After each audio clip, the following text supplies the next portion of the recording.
Well, thank you for joining us. It must feel like a very, very long time since you've played a game of rugby league. Yeah, it's been way too long. Obviously, we've had Origin games with England training, but with Super League, we've not had any games at all. So I think we're all buzzing to get started again.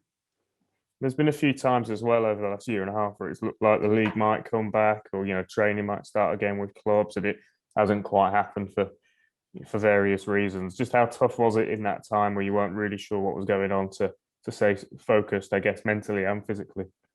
Yeah, it was really hard. Obviously, with our clubs, and I suppose other clubs will have done the same thing. We were doing Zoom calls, doing workouts on Zoom and stuff. So in the first lockdown, we were all joining on Zoom calls together and doing workouts, just for social side of things as well as fitness. But I think a lot of clubs have done that, and it's just good in the meantime whilst we were waiting to get on with that and keep pushing ready for when the season does eventually start. But it was really tough waiting so long. But obviously now week to go, or less than a week to go, and we're all really excited to get started. Yeah, it must be a real buzz at the moment to finally be able to say game week. Yeah, absolutely. And I know what training this week is going to be. Like you say, everyone's going to be buzzing, and Sunday's training a week to go from Sunday. It was a great training session. So just got to keep pushing on as a team. And obviously the Women's Super League's just getting better. Yeah, it felt like towards that end of the 2019 season, such big strides had been made, and that grand final felt like it could be a real kind of landmark moment. We've lost some of that momentum, obviously, for the pandemic, but do you still think that the women's game is massively striding in the right direction as it was before all of this? Oh, absolutely. Yeah. Like media coverage is getting so much better.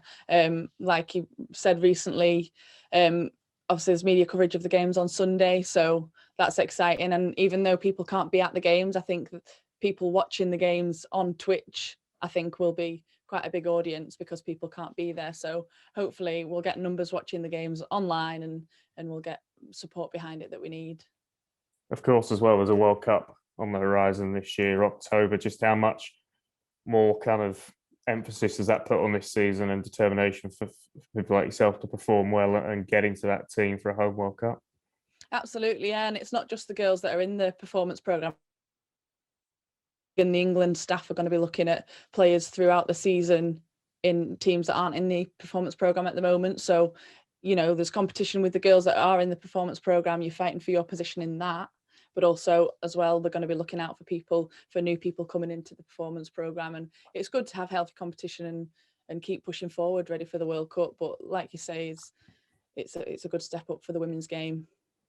And how do you rate your chances this season as a side to compete at the top of the Super League? I think it's hard to say. We've had quite a lot of time out, like every other team. Obviously, 2019 wasn't quite our season. 2018 was our first season together. We've had quite a few changes in the squad. So few players have gone to St Helens. We've got some new squad members in, and it's really good to see them pushing and working hard for a shirt.